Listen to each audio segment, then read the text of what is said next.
Hello guys, আসসালামু আলাইকুম। তোমরা সবাই কেমন আছো? আশা করছি ভালো আছো। আমিও খুব ভালো আছি। আজকে খুব একটা স্পেশাল মোমেন্ট, মানে বলে বোঝাতে পারবো না, এতটাই স্পেশাল। কারণ হাজবেন্ডের পুজোর জন্য কোর্স ছুটি আছে, হাজবেন্ড বলেছে ঘুরতে নিয়ে যাবো। তো চলো ঘুরতে যাই, একটু এনজয় করে আসি। অনেকদিন কোথাও যাওয়া হয়নি ঘুরতে। তো চলো ঘুরতে গিয়ে কী কী করবো না করবো, কেমন ড্রেস পরে যাবো, কেমনভাবে মেকআপ। তো চলো দেখো, এই ড্রেসটা আমার মা কিনে দিয়েছেন আমাকে। তো দেখি, এটা ফার্স্ট টাইম ট্রাই করছি কেমন লাগছে। ড্রেস পরা হয়ে গেছে, এবং দেখো আমি রেডি হয়ে গেছি। এবার আমার ছেলেটাকে রেডি করে দিই। দেখো আমরা দুজনে রেডি হয়ে গেছি। তো আমাদের দুজনকে কেমন লাগছে তোমরা জানাবে। আমি ওর ড্রেসটা চেঞ্জ করে নিয়েছি, মানে ওই ড্রেসে একটু সমস্যা হচ্ছিলো, ওই জন্য চেঞ্জ করে নিয়েছি। তো এই ড্রেসটা পরে কেমন লাগে জানাবে। তারপরে দেখো আমরা বেরিয়ে পড়েছি, রাস্তায় আছি। তো এখানে ছেলেকে ঢেকে নিয়েছি, মানে হালকা বৃষ্টি পড়ছিল, এক দু ফোঁটা বৃষ্টি পড়ছিল। তারপরে দেখো এখানে রেলগেট পড়ে গেছে। রেলগেট পড়বে না তাই কখনো হয়? অত সৌভাগ্য আমাদের হয়নি কি রেলগেট পড়ে থাকবে না। তারপরে দুটো ট্রেন পাস করার পরে গেট খুললো। গেট খুলে আমরা এদিকে বেরিয়ে পড়েছি। তো ছেলেও ঘুমিয়ে গেছিলো। তো আবার বাইক থামিয়ে ছেলেকে ভালোভাবে নিলাম কোলে, দিয়ে আবার আসলাম। তো দেখো এই রেস্টুরেন্টে এসেছি, চেরি হিল।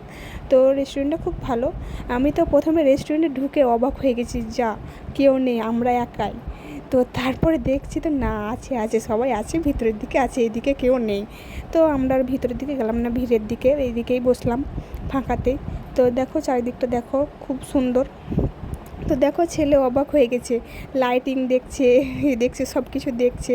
ওই ভাবছে কি আমি ঘুমালাম তখন একরকম জায়গা ছিল, ঘুম থেকে উঠে আর একরকম জায়গা, অবাক হয়ে গেছে। তারপরে আমরা এখানে চিকেন ললিপপ অর্ডার দিয়ে দিয়েছিলাম। চিকেন ললিপপ চলে এসেছে। তো ছেলে খাওয়ার জন্য খালি হাত বাড়াচ্ছে, মানে নিবে, ধরবে, ফেলবে, মুখে ভরবে, এগুলোই করবে আর কি। কফিও অর্ডার দিয়েছিলাম, কফিও চলে এসেছে। কফি খেয়ে নিলাম, তারপরে কিছু ছবি তুলে নিলাম। মানে কোথাও যাবো আর ছবি তুলব না তাই কখনো হয়? তারপরে একটা পার্সেল ছিল বাড়ির জন্য, পার্সেলটা নিয়ে আমরা বেরিয়ে পড়লাম বাড়ি যাওয়ার জন্য।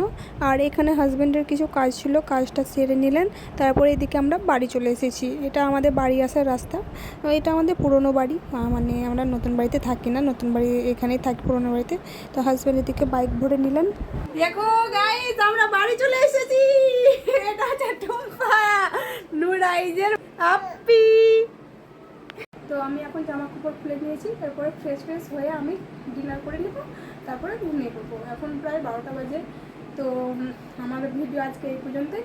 তোমাদেরকে যদি ভালো লেগে থাকে তো একটা লাইক, কমেন্ট, শেয়ার আর সাবস্ক্রাইব করতে ভুলবে না কিন্তু, অবশ্যই একটা সাবস্ক্রাইব করে। আর কোনো নেক্সট ভিডিওতে তোমাদের সঙ্গে দেখা হচ্ছে। তো বাই।